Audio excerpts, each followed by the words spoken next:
Integrating different perspectives in the boardroom. Awareness grows that we need people around the table that bring in different perspectives to tackle the challenges of today. However, let's face it, different perspectives in the boardroom can also be challenging and difficult to handle. Not seldom have I heard that the director who brings in a different perspective is perceived to be difficult, annoying, and hard to deal with. It needs skills to turn a different perspective into a value add. Welcome to the Better Boards podcast series. In this episode, I'm delighted to talk with Sir John Tusa. Sir John might be best known to a wider audience as the presenter of BBC's Newsnight and the managing director of the BBC World Service. He was also the managing director of the Barbican Arts Centre and served on the boards of cultural institutions like the British Museum. Whom better can be asked about integrating different perspectives in the boardroom? I'm Dr. Sabine Dembkowski, founder and managing partner of Better Boards. Our mission at Better Boards is to contribute to creating better boards. We make the boards of the most ambitious organizations more effective. We do this by providing clients with an evidence-based approach for board evaluations and board development programs. To fulfill our mission, we give a voice to all who care about creating better boards. Sir John, thank you so much for contributing again to the Better Boards podcast series. Very delighted to do so, Sabine.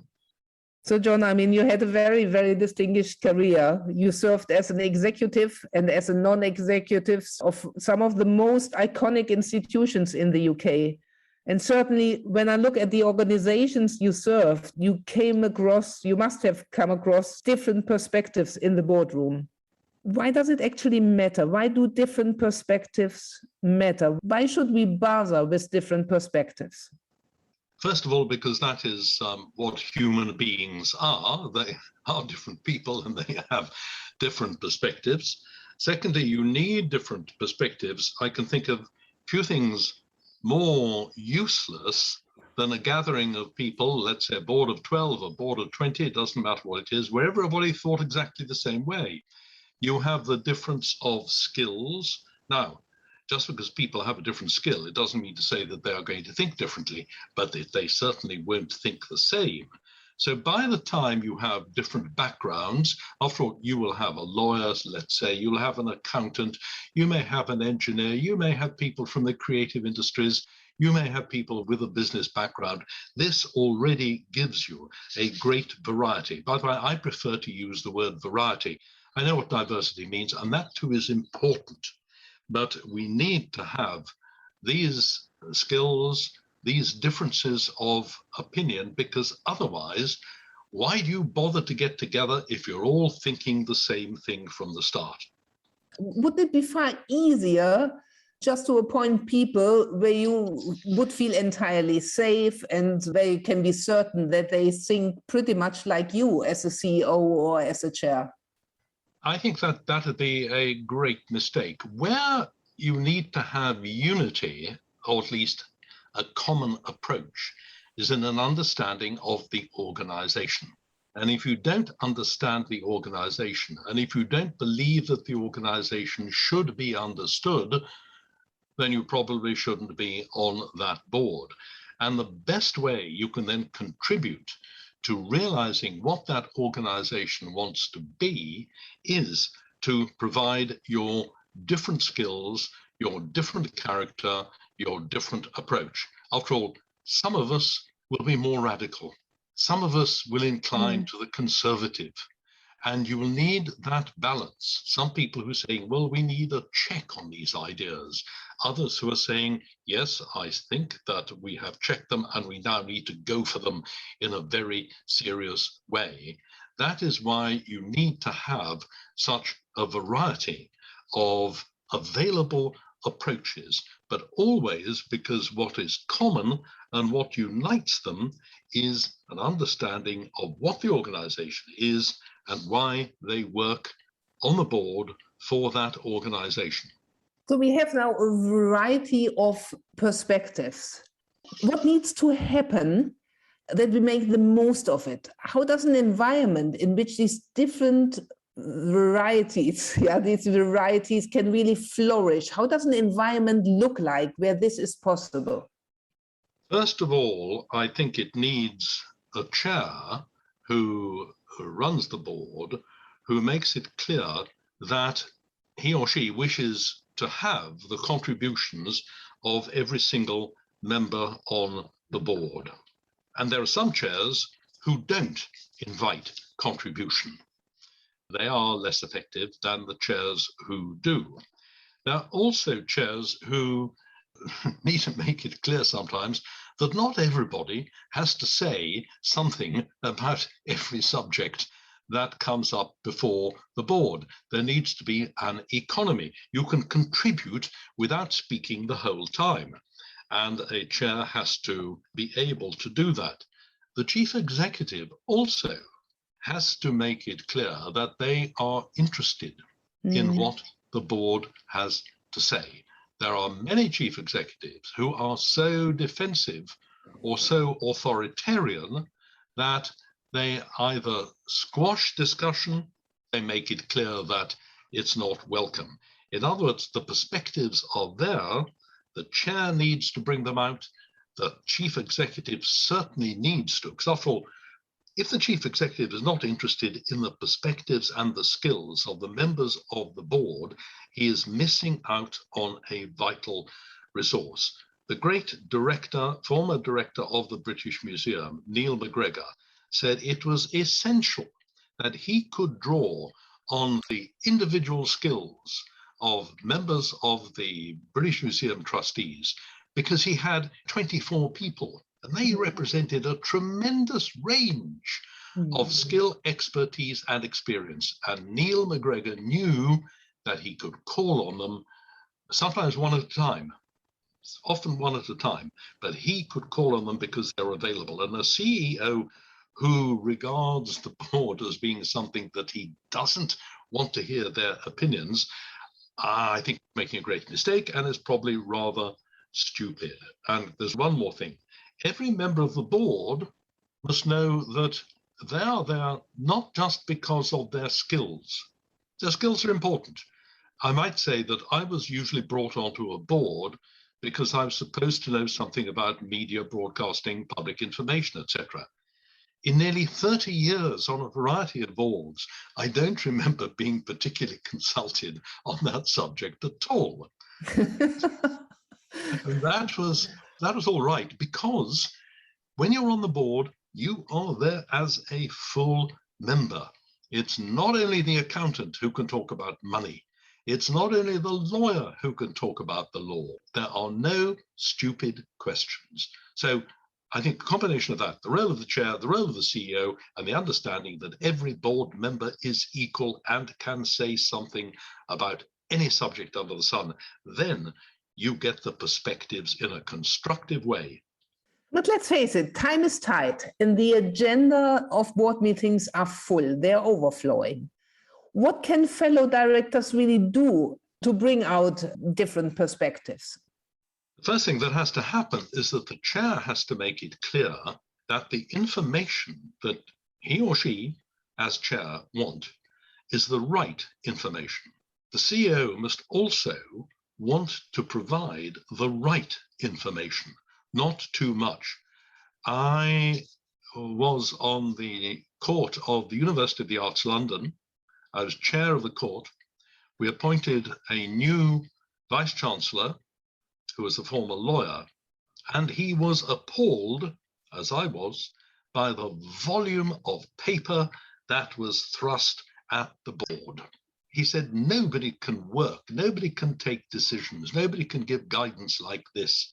And together, we just slimmed it down, because what we were subject to, and we got rid of, was that old tactic of drown them in information, then they won't see what the questions are that they ought to ask. So it's up to the chair to say, I need the agenda, which is relevant to the decisions we have to take, and I need the information which will allow me and the board to give advice, guidance on those decisions. But by the time you get hundreds of pages, as we used to get, hundreds of pages. That is an absolute nightmare.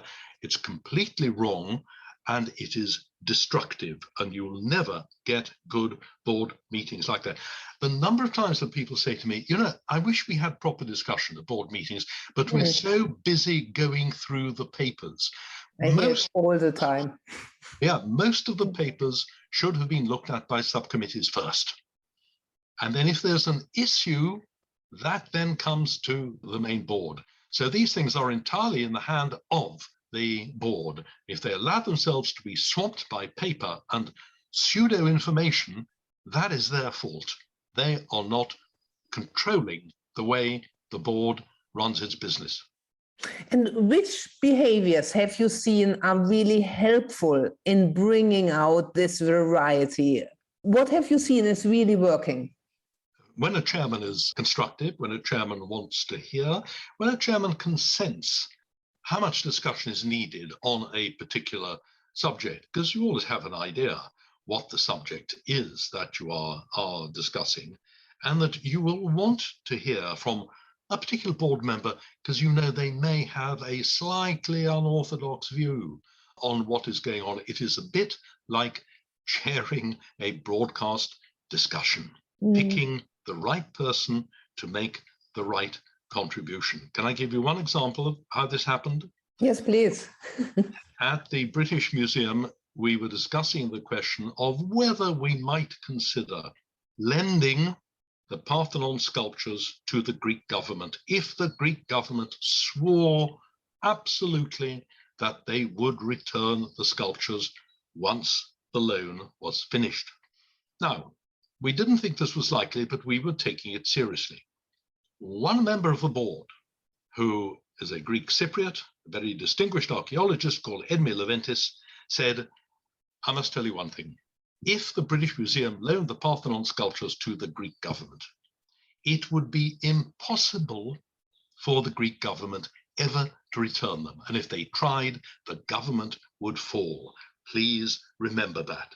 One member of the board with an absolutely decisive contribution. And it's knowing who is likely to make that decisive contribution that is so important. That's an amazing example. Preparing the ground that all of this is possible, I assume that there is also quite some work to do in between the board meetings and not just during the board meetings. There's a lot of work to do. At the University of the Arts, we had regular meetings with the academic leaders on an informal basis, sandwich lunches, that sort of thing. So you knew what the atmosphere was. You knew what the issues were. That was done in between times. There should be no surprises. And this is where the relationship between the chair and the CEO or the chairman of the court and the vice chancellor is absolutely crucial. At the University of the Arts, I and the vice chancellor, Nigel Carrington, worked on the basis of one very simple principle. You will hear it from me first. Always from me first. A friend of mine who is a banker and who was the chair of many organizations, he said, I never wanted to be taken by surprise. I never wanted my executives to say, oh, we've got some interesting news for you. He said, if they had interesting news for me, it meant that they hadn't told me before. And you can't work like that. You need constant, running, current openness. With my chief executive at the Wigmore Hall, he would ring up whenever there was something that might be a problem. He didn't wait until the board meeting. He didn't wait until we met. He would ring. So it's constant communication. And also, I have to say, socialization. Good boards are boards that socialize. And there is, you don't have to be having dinner with one another the whole time, but there is research which shows that boards which have a steady process of socialization, so that the people you're on the board work better than boards where you just meet once every 3 months. You look around and you think, who the hell are these people? You need to socialize. And I have many good friends from boards, particularly the British Museum, because we socialized. And I think we were a good board as well. So what do you advise boards to do now? Because clearly socializing suffered in what we have been through in the pandemic. What do you advise boards to do now that they can really flourish again? Start socializing. And, on whatever basis, and I don't know about you, but at the moment, I find that when you socialize in whatever the environment is now, the sense of relief and pleasure is so great, and that I wonder whether this sense of I'm really glad to be back, I'm glad to be talking to my colleagues, I'm glad to be really engaged with the organization, whether this doesn't provide a new opportunity for a new dynamic in the board executive relationship. Because you like the organization, you love it, you've survived, it has survived, they have survived. Now let's make something of the fact that we've survived. What a beautiful, positive message. Coming to a close, what are the 3 things our listeners should take away from this podcast? Being on a board takes time. Being on a board deserves time. Being on a board deserves effort. But being on a board can also be an enormous learning experience for you, because the number of people that you meet from different disciplines who you would not otherwise meet is very rich. And the number of organizations that you get an insight into is also very rich. So it's hard work, but you learn, and if you socialize, it is also fun, as it should be. And if you are not learning, and if there's no fun, then there's either something wrong with the board, or there's something wrong with you. Thank you so much, Sir John. Thank you so much. Thank you very much, Sabine. How can we help you and your board? We at Better Boards are always delighted to hear from you. You can best reach us at info@better-boards.com. Thank you for listening.